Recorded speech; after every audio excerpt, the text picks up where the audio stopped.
Man, this call is getting good. It is Wednesday night, June 28th, and it's 11:16 p.m. So, man, we've been burning hardcore. It's amazing. This is our daily awesome podcast, and we're talking about something today which has a little bit to do with recovery, a little bit to do with being a better person, or just doing the right thing. But before we get into that, man, this is a podcast about bettering yourself as a man. We have communities that do that. That's the whole point of this podcast, to get you to join our communities. What we did was, about a year and a half ago, we started up a free community called Austin Men's Development. It's on Facebook. It's a Facebook group. If you're not on there, sorry. But you can find out more about it on the free stuff link down below. And that's where guys come and we learn about ourselves, right? Now, that is a free board, so that's supposed to let you know about our different products. Basically, years and years ago, in 2009, we made TSL Online, which helped men in so many different ways. It was a dating course, and man, it was awesome. Some of the guys from that original group are still on the call right now, actually, as we speak. Yes. So that's fucking awesome, right?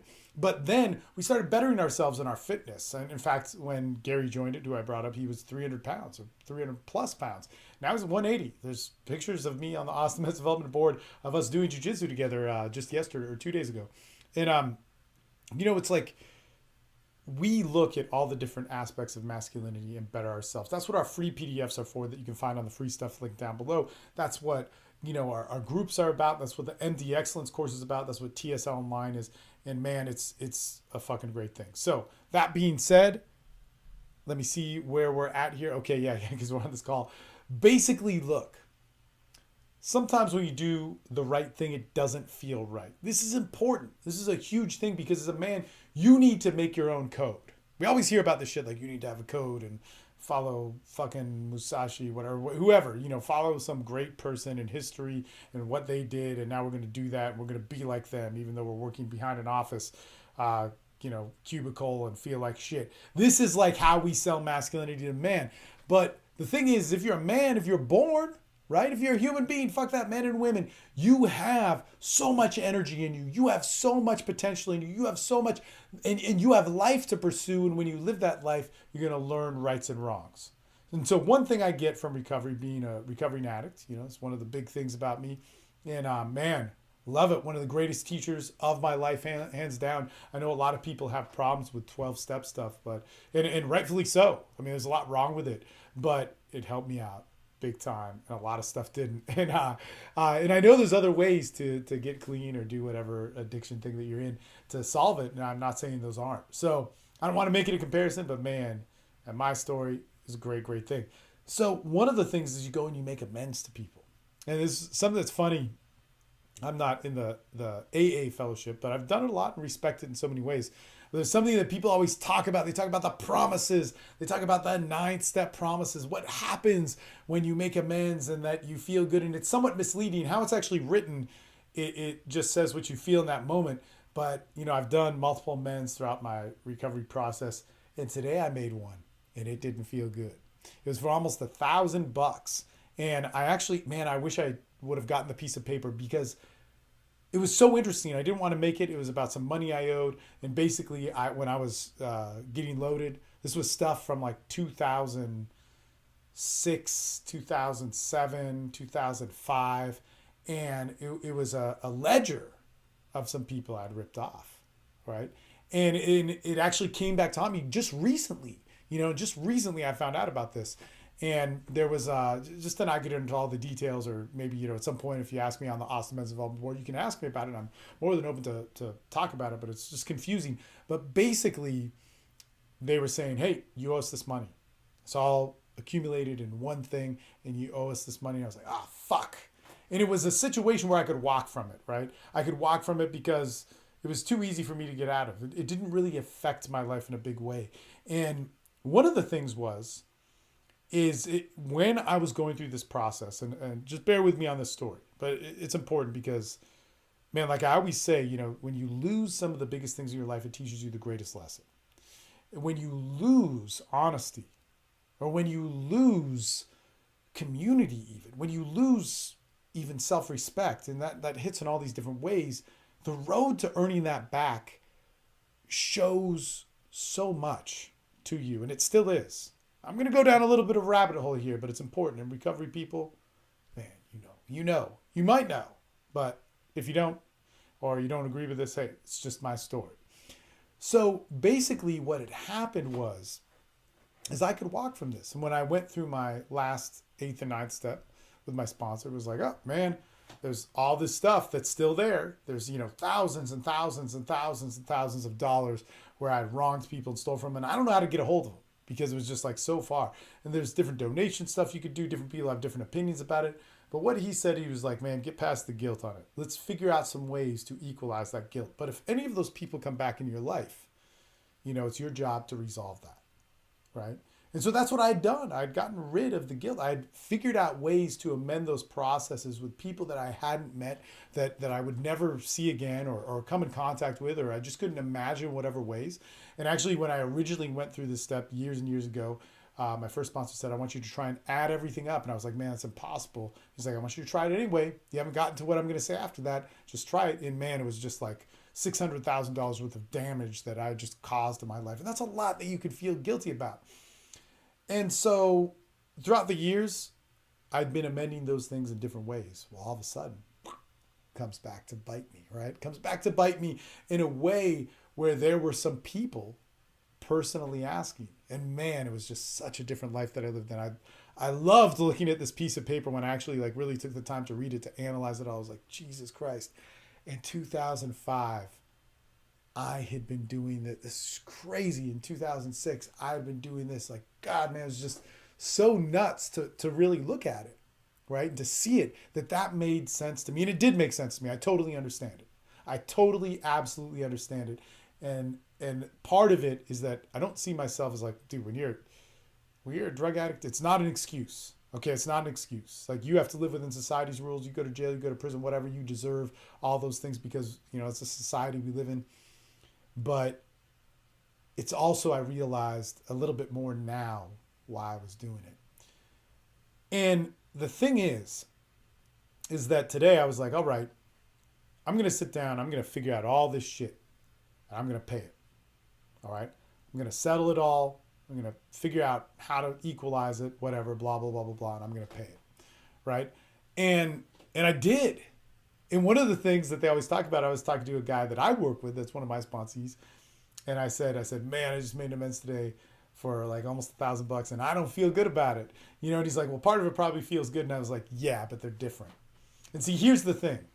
I made a commitment. I made an agreement of what I feel will make my life better, of something that I know will make my life better. In fact, I absolutely have faith that this action will only make me better, even though the result immediately may not be there, because I learned some moralistic choices. I learned, I'm committing to something that I believe in, even if it sends me down the wrong path. But as I did it, I was like, man, this is irresponsible. I'm paying this at a time when, my family could use it. We could do this and this and that. And there's a lot that we could do with $1,000, with man, all the stuff we got going on. But I had to make that commitment to fulfill it. And part of it that is good about it is living that life. The consequence of me living in my skin today, as well as I am with all the benefits that I feel that I have, is being able to do stuff like that. And it also makes me think about it more. So much to the point where a lot of this stuff actually had to do with stolen goods and so on. But so much to the point, and I could have gotten out of it, man. This was not even like a hardcore legal thing. So anyway, I was thinking about this today. So I was thinking about community, and that's what we have. Like, these groups are all about community. It's all about guys coming together. In fact, one of the things that I say is that, if you want to judge somebody, don't incriminate yourselves on the calls or whatever. And that really doesn't happen.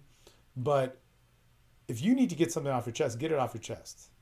Our place, or at least my place, isn't to call the cops on you. It isn't to judge you. It's to help you express and find the best way you can be your best self. That's it, right? And there's room for that. You can go somewhere else if you want to get, judged in some way. That's not happening here.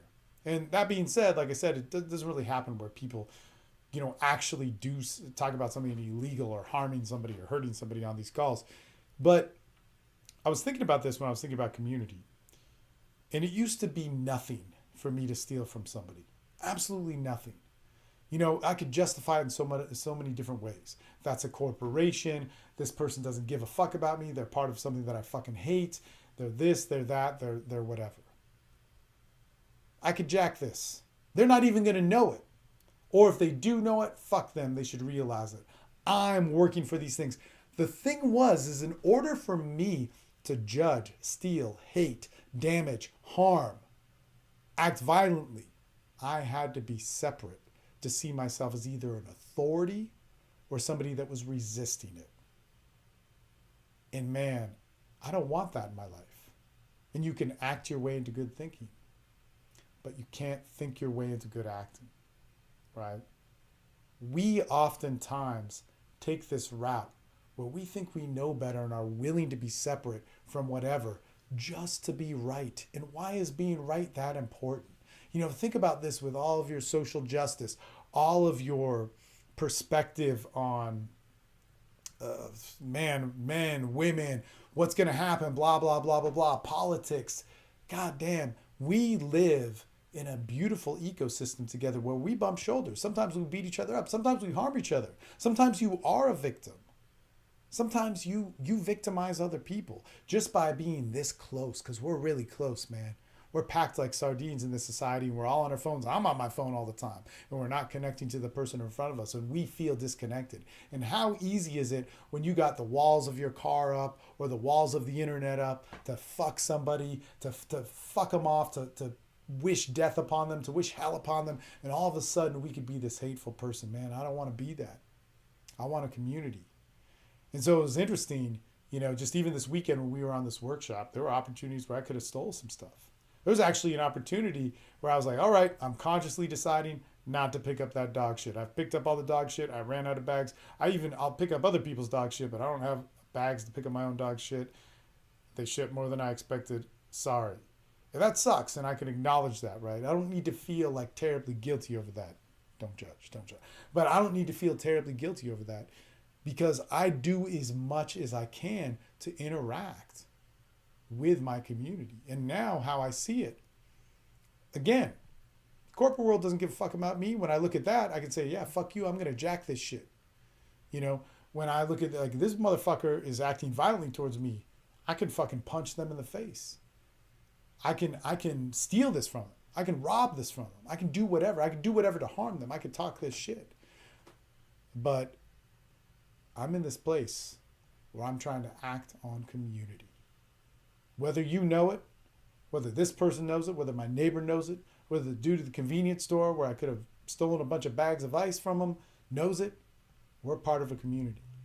And it's not just about two wrongs don't make a right. It's not just about stealing is wrong. It's not just about talking shit is wrong. It's more about I want to act on what I believe in. And if you don't believe in it, that's okay. And if it gets to the point where I do need to talk some shit back or push some shit back, I can make a decision to do that because I've lived on both sides. That action today of making that amends, I'm like talking about it, and I hate that because I hate it in the sense that it shouldn't be ego-filled. It's something that I really have to. It's hard for me to learn a new way of life, even though I'm more established in it than I was, 7, 8 years ago, 9 years ago. But the thing is that that's worth it to me. It's worth it to take those acts of faith on something that I might believe in to do something good. When we have experienced life and it's beat us up and it's hurt us and it's sent us away with our tail in between our legs. God damn, man. Fuck. That's when we learn the best lessons. You may not feel good about it now. Maybe you're going through some shit, but I'll guarantee you, man, that's where I learned some great things. From a guy who was willing to lie or fuck you over in the worst way as much as my pain felt. Because when it came to the judgment of me, it wasn't who was wrong or right. It was like, I hurt, so you're going to hurt worse. When that was going on, I was a very different person. In order for me to learn, like, well, wait a minute. No, you're you. We're all in this together.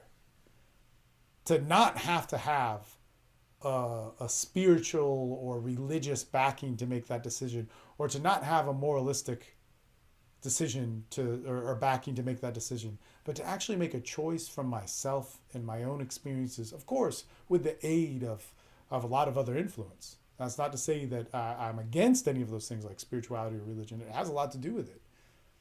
Man, that's a beautiful thing, because that decision came from my own 2 feet, even though it didn't necessarily feel good, even though it may have not been the best decision, but it was a decision that I could make. It was from me, and that came from who I am. At least I fucking have that today, god damn it. Jesus Christ, I didn't. And hopefully it only gets better. So a lot of the times, man, when we're making these choices, it may not feel good. When we're doing the right thing, it may not feel like the right thing. But if you have experience, if you have a code that you have made yourself or with the aid of people who have your back, you have a fucking lot. And that is something to live for, and that is something to strive for. You people all out there looking just for your goals, man, I want those goals too. I want them too, but I want them. I got to dig deep inside myself so that I can enjoy the fruits of those labor, and so that I can realize that the pain or the confusion or not knowing or maybe just not feeling good and indifferent might be part of the journey and part of the discipline of being you. All right. Daily Awesome Podcast. Subscribe to it. iTunes, Stitcher, all that sort of stuff. Find it on YouTube. Click the free stuff link down below. Why? Because we have a group of guys that are working to better ourselves in so many different ways. In fact, on the call right now, I'm muted. So they're not hearing this, but there's 13 dudes. And man, they've been talking about this crazy relationship stuff that has to do with marriage, that has to do with divorce, where you don't get this conversation. A lot of the times you get a conversation that is just so concept or anger filled, and it's not coming from guys who've actually experienced it. And knowing, and one of the greatest things that we heard was just like, man, you're too busy being a husband and acting like a husband when she's saying she doesn't want you as a husband. And that dynamic changes when she knows what it's like to actually have you gone. And when she knows what it's like to know that she can't count on you. Man, it's a beautiful thing. It's a beautiful thing what we're doing. Hopefully you can join us, and we'll talk to you guys soon.